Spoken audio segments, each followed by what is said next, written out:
Like, when you were in there, did it seem like people were being disrespectful of the process of counting when it seemed like when you went in there, immediately the sense was you are going into enemy territory, and they were very combative with you. Yeah. If you were a GOP person, as soon as they saw that you had the GOP lanyard on, many, the majority I would say, but not all, right?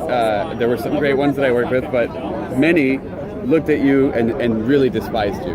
And they would try and hide the ballot from you. And then if it was your job to verify numbers on these papers and on the ballot and on everything. And so when you would go in to look at it, they would immediately say, get away from me, you're giving me COVID and whatever. So they wielded COVID as a weapon to prevent you from doing your job. Yeah. Right? And they did that to everyone. And so then when somebody would try and do their job, the manager at the table would come over and lie to your face and say you can't be within 6 feet of them, even though legally you have the right, we had the right to step in for a moment to look at the numbers and verify things and then step back.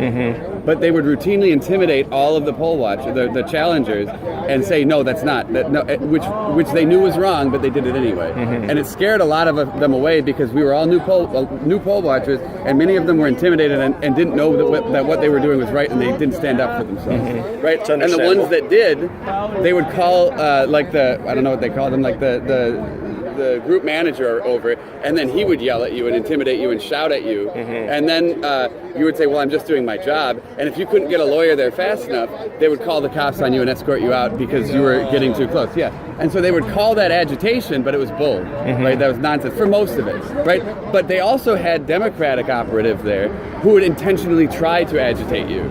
When you would go in, they would come in and say... This is crazy. Yeah, they would come in and they would say, your mask isn't on right, don't hold that pen a certain way, you're holding that pen away that I don't like. They would make up the stupidest nonsense to get you riled up or to shake you so that you would not remain calm, right? And so in the instant that you lost it, they would call a cop and just get you out of there. And it would only happen really to GOP members that I saw, right? And so they had boarded up the windows, they blocked the doors, and then throughout the days, it was just like they were slowly picking us off. And by the end of the night, there were not enough of us to watch all the tables. And so a lot of the tables weren't being monitored at all. So this isn't a jab at the police, but in regards to how they didn't question anything. So it was seemed upsetting. like. So did it seem like that the police were kind of like part of the plan? The police were doing as they not were asking told. questions. Yeah, they didn't ask any questions. They just escorted you out. Yeah. Unfortunate.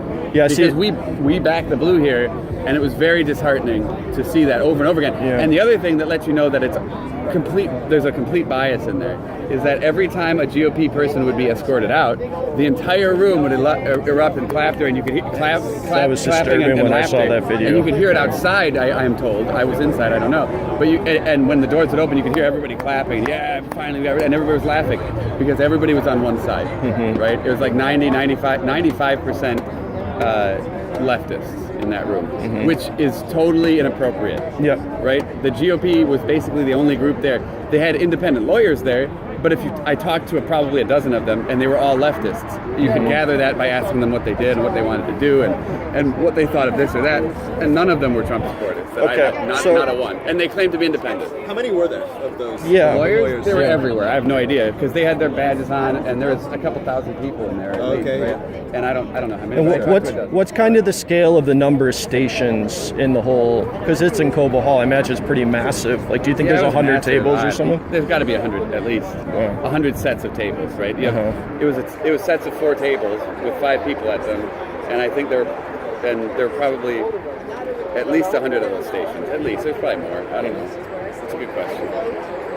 Does that answer your question? Yeah, man, you gave tons of information because all last night I was like following online and just trying to get an idea what was going on, filter out the fake news from the real news, which there always is, and there was a lot of things we didn't know that was going on, but all that was presented on mainstream news was that there was a bunch of poll watchers at the door banging on the door, and they looked like a bunch of zombies. Like, oh, really? That's how it was reported? Yeah, that's how it was reported. Yeah, that is